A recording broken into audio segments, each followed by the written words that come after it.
بسم اللہ الرحمن الرحیم. السلام علیکم کلاس 3. امید کرتی ہوں آپ سب خیریت سے ہوں گے. آج ہم بچے اپنی اردو کی کتاب کا سبق نمبر 5 جو کہ دیانتداری ہے اسے پڑھیں گے. تو بچے آپ اپنی بکس کھول لیں اور دیکھیں آپ کا سبق ہے دیانتداری. دیانتداری کا کیا مطلب ہے؟ دیانتداری کہتے ہیں بچے امانت داری کو، اچھی سوچ اور خیال کو، نیک نیتی کو. ٹھیک ہے نا؟ اور حضرت انس رضی اللہ تعالیٰ عنہ سے روایت ہے کہ رسول اللہ صلی اللہ علیہ وسلم نے فرمایا اس شخص میں ایمان نہیں جس میں امانت داری یا دیانتداری موجود نہ ہو. ٹھیک ہے، تو آج ہم اپنا نیا سبق دیانتداری پڑھیں گے. بچے آپ اپنی بکس کھول لیں. بکس کا صفحہ نمبر 15 دیانتداری. نوشیروان عادل ایران کا ایک مشہور بادشاہ تھا. وہ اکثر راتوں کو بھیس بدل کر رعایا کا حال دیکھا کرتا تھا. بھیس بدل کے یعنی کہ اپنا لباس بدل کے، اپنا حلیہ بدل کے. وہ رعایا کہتے ہیں بچے عوام کو، لوگوں کو. ٹھیک ہے، ان کا حال دیکھا کرتا تھا. ایک رات وہ کسی زمیندار کے گھر پہنچا جو مہمان نوازی میں بہت مشہور تھا. مہمان نوازی سے مراد کہ اس کے گھر میں اگر کوئی جائے تو وہ ان کی بہت زیادہ خدمت کرتا تھا، تواضع کرتا تھا. نوشیروان نے سوداگروں کے لباس میں اس کے گھر جا کر دستک دی. سوداگر کہتے ہیں بچے ایک جگہ سے چیز لینا اور اسے دوسری جگہ پہ فروخت کر دینا، یہ سوداگری کہلاتی ہے. ٹھیک ہے. شریف زمیندار نے خوشی کے ساتھ دروازہ کھولا اور اسے اندر لے گیا اور بڑے شوق سے مہمان کی خدمت کرنے لگا.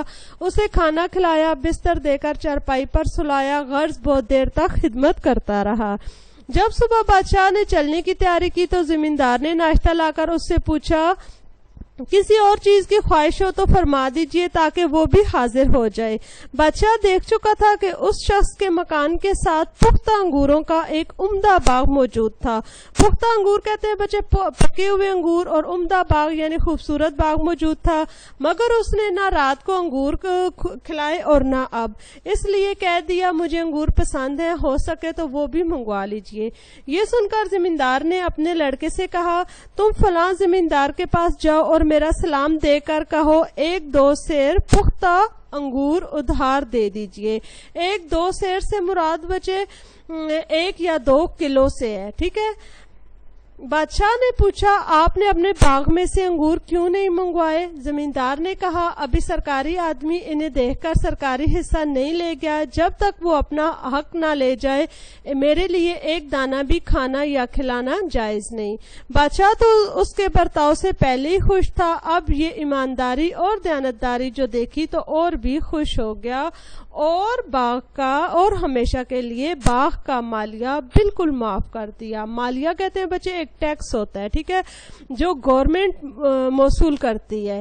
کسی بھی شخص پہ کسی بھی چیز پر ٹیکس لگ جاتا ہے جو کہ گورنمنٹ لیتی ہے، وصول کرتی ہے. اب بچے آپ نے کیا کرنا ہے، اس کے الفاظ معنی دیکھیں. عادل کسی پر زیادتی نہ کرنے والا، بھیس روپ مہمان نوازی مہمان کی خدمت، دستک دروازہ کھٹکھٹانا، مالیہ ٹیکس، عمدہ بہترین برتاؤ سلوک، دیانتداری نیک نیتی. یہ الفاظ معنی آپ نے اچھے طریقے سے لکھنے ہیں اپنی کاپی پر. اور اس کے ساتھ یہ مشق کا سوال نمبر 1 نوشیروان عادل رات کو کیا کرتا تھا؟ نوشیروان عادل اکثر راتوں کو بھیس بدل کر رعایا کا حال دیکھا کرتا تھا. سوال نمبر 2 ہے زمیندار نے نوشیروان کی مہمان نوازی کیسے کی؟ زمیندار نے نوشیروان کو کھانا کھلایا اور بستر دے کر چارپائی پر سلایا. سوال نمبر 3 ہے بادشاہ نے زمیندار سے کس چیز کی خواہش کی؟ بادشاہ نے زمیندار سے انگور منگوانے کی خواہش کی. یہاں پہ کی جگہ کی آئے گا. ٹھیک ہے بچے، ٹائپنگ مسٹیک ہے. سوال نمبر 4 زمیندار نے بادشاہ کے سوال کا کیا جواب دیا؟ جواب زمیندار نے کہا ابھی سرکاری آدمی انہیں دیکھ کر سرکاری حصہ نہیں لے گیا اور جب تک وہ اپنا حق نہ لے جائے میرے لیے ایک دانہ بھی کھانا یا کھلانا جائز نہیں. سوال نمبر 5 ہے زمیندار کی دیانتداری دیکھ کر بادشاہ نے کیا فیصلہ کیا؟ جواب ہے زمیندار کی دیانتداری دیکھ کر بادشاہ نے باغ کا مالیہ بالکل معاف کر دیا. اب بچے آپ کا گھر کا کام کیا ہے؟ سبق کی پڑھائی کرنی ہے. آپ نے الفاظ معنی اور سوال جواب کاپی میں خوشخط طریقے سے لکھنے ہیں. Thank you. اللہ حافظ.